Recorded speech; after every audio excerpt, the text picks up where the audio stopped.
ఇది బొప్పూడి మారుతీనగర్ ప్రసన్నాంజనేయ దేవస్థానం అండి. ఇది మనకి చిలకలూరిపేటకి దగ్గరలో ఉంటుంది. కలకత్తా టు చెన్నై హైవే పక్కన ఉంటుంది. ఈ గుడికి ఎంతో చరిత్ర ఉందండి. ఇది కట్టక ముందు ఇక్కడ ఈ ప్లేస్లో హైవే మీద ఎన్నో యాక్సిడెంట్లు అవి జరుగుతూ ఉండి ప్రాణహాని జరుగుతూ ఉండేదండి. ఇక్కడ ఈ గుడి కట్టిన తర్వాత ఇక యాక్సిడెంట్లు అనేవి తగ్గిపోయినాయి. ఇక్కడ ఈ ప్రాంతంలో యాక్సిడెంట్లు అనేవి ఎప్పుడు జరగలేదు. ఈ గుడి దగ్గర ఎన్నో వేల మంది స్వాములు మాలధారణ చేస్తారండి. మనకి కార్తీక మాసం నుంచి సంక్రాంతి పండగ వరకు ఇక్కడ ప్రతిరోజు స్వాములకు నిత్యం సద్ది అంటే భోజనం పెడతారండి. కనీసం ఒక 2-3 వేల మంది స్వాములు ఇక్కడ అన్నదానంలో పాల్గొంటారు. ఈ ఆంజనేయ స్వామి ఎంతో మహిమాన్వితుడండి. ఇప్పుడు నేను గుడి బయట వైపు చూపిస్తున్నాను మీకు. ప్రతి లారీ డ్రైవర్ కానీ ఆ రోడ్డు మీద పోయే ప్రతి ఒక్క వ్యక్తి ఇక్కడికి వచ్చి ఈ స్వామివారి దండం పెట్టుకొని వెళ్తారండి. అయ్యప్ప స్వామికి ఇక్కడ బాగా ప్రాముఖ్యతగా ఉందండి. స్వాములందరూ ఇక్కడ మాల ధరిస్తారు. ఇక్కడే అయ్యప్ప స్వామి మాల ధరిస్తారు.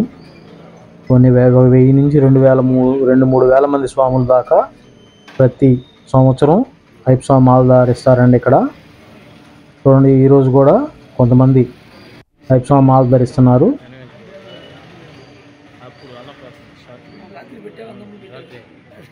ఈరోజు శనివారం అవడం వల్ల దర్శనం చేసుకుందామని వెళ్ళామండి.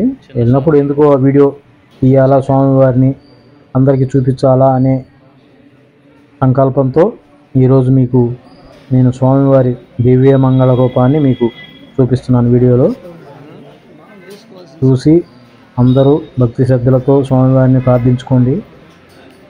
మనం అనుకున్న పనులు, మనకి ఏదైనా దుష్టశక్తులు లాంటివి ఉన్నా అన్నీ తొలగిపోతాయండి. ఆంజనేయ స్వామి అంతటి గొప్ప మహిమాన్వితుడు ఆయన. జయ హనుమాన జ్ఞాన గుణ సాగర జయ కపీశ ఇహలోక ఉజాగర. ప్రతినిత్యం హనుమాన్ చాలీసా చదువుకున్నా చాలండి, మనకి ఎలాంటి దుష్ట గ్రహాలు దుష్ట పీడలు ఉన్నా కూడా తొలగిపోతాయండి. జయ హనుమాన్ అని ఒక్కసారి తెలుసుకున్న చాలు ఆయన్ని, ఉన్నంత బలం మనకు వస్తుంది.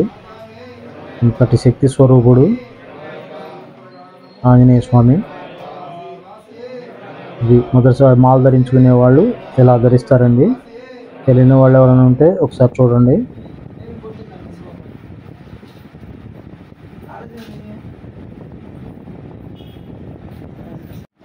మీకు క్లియర్గా చూపిస్తున్నాను చూడండి ఆంజనేయ స్వామి వారిని.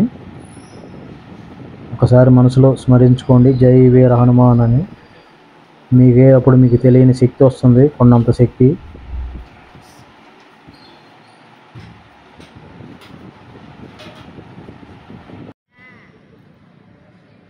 అందరికీ నమస్కారం అండి. మీకు ఇలాంటి వీడియోలు ఇంకా నా అయ్యప్ప స్వామి మాల అయిపోయేలోపు ఇంకా చాలా దేవాలయాలను చూపిస్తాను.